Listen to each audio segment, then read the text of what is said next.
So hi, இந்த video என்ன பார்க்க பாரு பார்த்தீங்கன்னா இந்த 5 டிப்ஸ் சொல்கிறேன். சொந்தக்காரங்க வந்தால் எப்படி சமாளிக்கிறது. என்னடா திடீர்னு இந்த மாதிரி? ஆமாங்க, ஒரு சொந்தக்காரங்க வந்தால் நமக்கு லைஃப்பில் என்ன தோணும்? சந்தோஷமாக இருக்கும் இல்லையோ, ஐயோ நீ என்ன செய்ய காத்திருக்கான்னு தெரியலையே அப்படின்னு தோணும். ஸோ ஒரு 5 டிப்ஸ் தரேன், அதுலேருந்து நீங்கள் சேஸ் ஆகலாம். ஃபஸ்ட்டு டிப் நம்பர் 1, என்றைக்குமே ஒருத்தவங்க நம்ம வீட்டுக்கு வராங்கன்னா அவங்கள ஃபஸ்ட்டு பார்த்தீங்கன்னா பிடிச்சிருக்கோ பிடிக்கல, தயவு செஞ்சு ஹாய் உள்ளே வாங்க என்ன சாப்பிட்றீங்கன்னு கேளுங்க. அதுவே அவங்க ஒரு 25% ஓகேவா அப்படின்னு போயிடுவாங்க.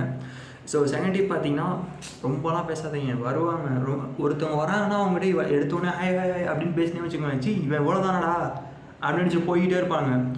ஸோ ஜஸ்ட்டு வாங்கன்னு கேட்டு உங்கள் ஒர்க்கை பார்த்துட்டு மறுபடியும் வந்து பேசுனீங்கன்னா உங்களோட வேல்யூ கொஞ்சம் அதிகரிக்கும். ஓகேங்களா? வந்தோடனே எப்படி இருக்கா அப்படி நோ நோ நோ அவங்கள சீப்பாக பிஹேவ் பண்ணுவாங்கங்க. என் எக்ஸ்பீரியன்ஸ் சொல்கிறேன்.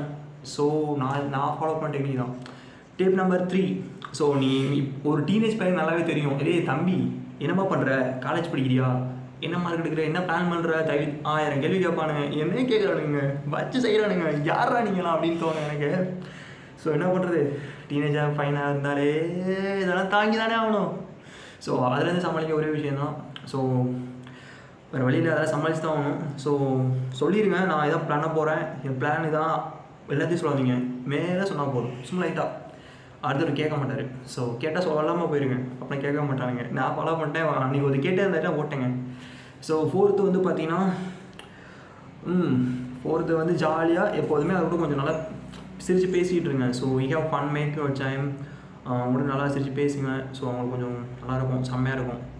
ஸோ 5th லாஸ்ட்டு ஏன்னா அதுக்குள்ளே வீடியோ முடிச்சுட்டு கேட்காது. ஏன்னா ரொம்ப நாள் ஆச்சு வீடியோ போட்டு. I have some personal works, gym போயிட்டு இருந்ததுனால கொஞ்சம் போட முடியல. ஸோ 5th டிப்ஸ், எப்போதுமே யார் பேச்சும் கேட்காம அவாய்ட் பண்ணிடுங்க. அவங்க ஃபோன் கூட பேசுகிறது, அவங்க வாட்ஸ்அப் ஸ்டேட்டஸ் வைக்கிறது, வாட்ஸ்அப்பில் பார்க்குறது, எல்லாத்துலேருந்து அவாய்ட் பண்ணிட்டு தள்ளியே இருங்க. நான் அப்படி தான் இருக்கேன், செம்ம ஹாப்பியாக இருக்கேன். ஓகேவா? எந்த விஷயமும் வச்சுக்காதீங்க. No status, no WhatsApp, no calling. In importance you go your home and meet the relationships. That's all.